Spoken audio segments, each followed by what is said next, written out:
Now, for lots of children right across the world, the school day starts at 9 o'clock and the school bell rings at 3 o'clock or 3:30, and off they trot home or head home on their school bus. But for the Constable children in Belfast, who are 8, 7, 4, and the small one is 2, their school day begins at home with Mum, Kim. Kim, you're very welcome to Daytime on Downtown. Tell us a little bit more about homeschooling and how it is for you. Well, we started homeschooling this year, really. It was after the Christmas holidays. My husband and I spoke a lot about it, and the kids really weren't happy in school, and we decided in January that we would take them out and give it a go as such. So we suppose we've been at it now about 8 months, 9 months, and never been happier, never looked back. And do you mind me asking, in what way were they not happy? Because, you know, it can be difficult to get children to settle into school. Yeah, no, I understand. It's actually a great question. My kids, we've always parented very differently. We've always practiced very gentle parenting, and our kids have actually never been punished. We've never grounded them. We never had naughty step. We never had anything like that. We've always practiced, encouraged them to... we've always tried to teach them how to think, not what to think. So we've always encouraged them to be individuals. So they found school quite difficult because, you know, a lot of school is about obedience and compliance, and there's a lot of education in there, but the kids found that very difficult. They found it difficult to have to sit still, to do this, to do what they were told. They were kept back at playtime sometimes for doing something as innocent as chatting with their friends or whatever, because the teacher needs to keep control. And so they really just were not thriving in that kind of environment. And I questioned my values, and I questioned what it was that I wanted for my kids. And I thought, well, you know, really does school fit with that? And on reflection, we thought that probably it didn't, so it was the best decision just to take them out. Now, critics would say that obedience and compliance and discipline, those are all life skills that you need to learn for the big bad world, and that you're maybe cosseting your children from the real world. Yeah, I know. It's a great question, actually. It's a very, very, very common one. And I would say, I suppose, yes, I agree that in the big bad world, children need to learn cause and effect consequences. They need to learn that if they have to show up for something and they don't show up, that there is a consequence to that. However, obedience and compliance generally, whether it comes from the parent or whether it comes from school, is based on fear of punishment. And fear of punishment is not a real life consequence. If I don't turn up to work and my boss says, well, thank you very much, you haven't turned up consistently, we don't need you to work anymore, that's a real life consequence. Then I don't have my money, I don't have wages or whatever. But fear of punishment, he's not going to keep me in detention or put me on the naughty step. That is not a real life consequence. So obedience and compliance, if they are forced and coerced, which a lot of times they are in traditional methods of parenting and schooling, are not actually natural cause and effect consequences. My children learn natural cause and effect consequences by interacting with the wider world. We expose them to as much of the world as possible, and they understand through living life to its full, living life in partnership with us at home, how to interact with the world in a way that is real and a way that is not fear-induced and false, if you like, which is actually what obedience and compliance brings on. And you know, I look back and I say school days were the best days of my life, and I made some great friends there, and the experiences in school that away from mummy, away from daddy, the sort of things that you got up to without them looking over your shoulder as well. And do you ever worry, Kim, that they're isolated from children of their own age? Do you know, that's actually almost a 3-part question, and I really want to answer all 3 parts. So the first thing I would say is that, yes, I also had an amazing time in school. I really enjoyed school, but I really enjoyed my friends in school. Like you, Siobhan, I was very, very social, and I loved the social aspect of it. But I have never, ever, ever spoken to a child or an adult who has said that the thing they loved about school was the forced learning. The thing they loved about school was the lessons. They loved the curriculum. That was the thing that they got most excited about. What people love is the social aspect. Now, also, whenever you talk about getting up to things, you know, without your mum and dad looking over your shoulder, we actually practice in our house living in partnership with our kids. We don't live in the traditional authoritarian paradigm. We live in partnership. Our children are completely free to choose everything for themselves. They choose their bedtimes. They choose what they eat. They choose when they eat it. They choose absolutely everything for themselves with complete and utter freedom. That sounds to me like total chaos, Kim. I know it does. It does. And actually, most people would think that it would be total chaos simply because they're not used to living that way. But when you allow children complete and utter freedom, they make good choices for themselves because they're human beings, and human beings we're wired for survival, and we're wired to take care of our bodies and take care of our health and do things that are healthy.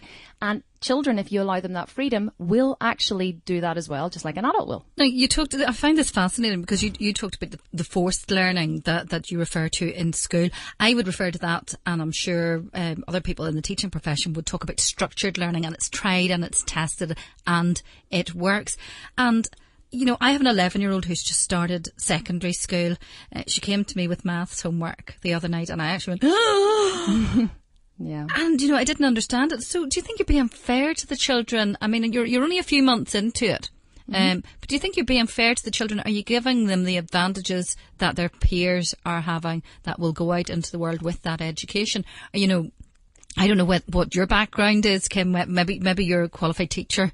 I'm certainly not, and I wouldn't like to take on the task of teaching my 11-year-old, let alone an 8-year-old, a 7-year-old, a 4-year-old, and a 2-year-old. Yeah, well, it's actually a very common misconception, Siobhan, and I'll explain why. Because years ago, before we had the profession of teaching, anyone who taught generally just knew an awful lot about a subject and had a passion for it and really wanted to give that information to someone else who was interested in learning.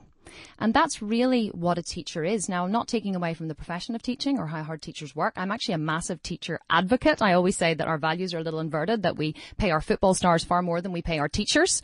And I believe that it actually should be flipped on its head. But I think that in order to teach, all you really need is to have a very, very, very strong love of children, a strong interest in their passions and the things that they love to learn. You need to have a knowledge of a subject, and if you don't have a knowledge of it, you need to at least have a willingness to go and find the information. Because here's the thing, we live in a modern society, okay? And today, you don't need someone standing beside you to teach you anything. You don't need a teacher there to teach you algebra. You don't need a teacher to teach you how to sharpen an axe. You don't need anyone to teach you the capitals of the world. You can go on the internet, and the internet connects us all. Teaching is actually traditional teaching, the way it's done, is actually a very, very, I don't want to say backward because it sounds negative, but it's a very old style of teaching because the world has moved on. My children learn everything from the internet. Not everything from the internet, and books and libraries and the wide world and everywhere we go, because the world is rich with learning. And that's exactly how we open it up to them, rather than having a set curriculum that every single human being learns, that every single human being learns the same thing that is given to you by someone else. We don't do that. We flip that on its head and we say, our kids are the masters of their own learning. They know exactly what they want to learn, what they're ready to learn, and we trust that they will tell us and that we can provide it for them. I'd love to talk more about this. I find it fascinating. We're going to take a break. Love to hear from you on this. 9181 50 50 is the number to call. 63103 on the text. Just start your text with the word downtown, leave a space, and then your message. What are your thoughts on homeschooling? Listening to Kim, very reasonable argument. Now, I just wanted to ask you, as a mum of 4 children who are homeschooled, what are the legal implications for you? And you know, does the education board come and check up on you and see if you're doing a good job, or, you know, who's to know what you're doing behind closed doors? Yeah, right. Well, I mean, first off, home education in Northern Ireland and the whole of the UK is entirely legal. I mean, it's completely legal. Anyone can do it, and it's your legal right as a parent to educate your child in a way that we see fit, because schools actually don't. The main premise of schools isn't education, it's schooling. So education is a much broader thing than is just provided in schools. And I think that sometimes we think that the only way a child can get educated is by going to school. It's actually not true. A child can be educated in a multitude of different ways, as can an adult. Now, currently there is no case law in Northern Ireland. So there is no governing case law to cover home education. Now, there is policy, which is run by the education and library boards. Do they check up on you? No, not as far as I know. If you never register your children in school ever, then you fall under the radar, if you like, for a better way of putting it, which means that you can educate your children at home. And unless there is a going concern, or unless someone has flagged up a concern, then then you will not be investigated and you will not be you will not be seen to. However, if you do deregister your children from school, that will be sent through to the Education and Library Boards, and they will offer you support. So they will contact you and say, we will, if you would like someone to come visit your home, what support can we give you? And they offer you a whole different way of supporting you through curriculum, which you can choose to take or not take. And did you choose to take? No, I didn't. Well, simply because I'm very, very, very confident in my ability to educate my children and give them whatever they need. And I also have a huge amount of trust in my children. I have trust that they can learn what they need to learn. And here's the thing, Siobhan. See, whenever we have babies, okay, we don't teach them to walk and talk. We trust that through being surrounded with people who talk and through being surrounded by people who walk, we will aid and assist them in walking and talking. We repeat words for them. We hold their hands when they walk, but we don't sit them down and go, right, today we're going to learn to talk. Repeat after me. It doesn't happen that way. We trust them. But yet something happens at age 4, age 5, school age, where we suddenly go, oh, well, hang on. We don't think that you can actually teach yourself to read or write or any of these things. So now we need to educate you. So suddenly the trust stops. So I trust my children that at any age they are very capable and very willing and have a real voracious appetite for learning. That's one thing that they have, and all I have to do is facilitate that learning, which I do. Now, we have a statement from the Department of Education, and I'll just read it in full here. Legislation's in place here which permits a parent to choose or elect to educate their child at home, as you've just said, under Article 45 of the Education and Libraries Order 1986. It requires that the parent of every child of compulsory school age should ensure they receive efficient full-time education suitable to age, ability and aptitude to any special education needs, either by regular attendance at school or otherwise. Otherwise usually means home educated, home tutor or attendance at an independent school. But while you think you're doing a great job, Kim, and with all due respect, I'm sure you are, what if you're not? Well, how would you know? Well, surely there are, better qualified people than you and I in education that would be able to take a look in and say, well, look, I think maybe you should have a look at this or look at that, or, constructive criticism. Are you open to constructive criticism? No, absolutely. I totally am. But I think that if I go kind of quite deep with it, I think it's one of the problems of our society is that even in what you say, and I'm not criticizing what you've said, but to bring it to light, there's still the assumption there that we as adults know what is best for children. We know what is best for their education and we know what they should learn. Whereas I don't work on that premise. I flip it on its head and I say my child best knows what it should learn and when they are ready to learn it. And I just provide them with the stimulus. I provide them with the exposure to the world. I provide them with travel, with resources, with tools, with as much of the world as I can possibly give them, which actually they're not exposed to whenever they're in school from, as you say, 9 o'clock in the morning till the bell rings at 3:30 in the afternoon. Then quite often they have extracurricular activities and then they go home and do homework. Those kids are actually, in my opinion, kept away from much of the real world. My children every day are out living in the real world, being exposed to the real world, people of all ages, all kinds of beautiful, rich experiences, and they get to learn from that and take that as deep as they want to go. So, like my 7-year-old just taught himself to read in 4 weeks.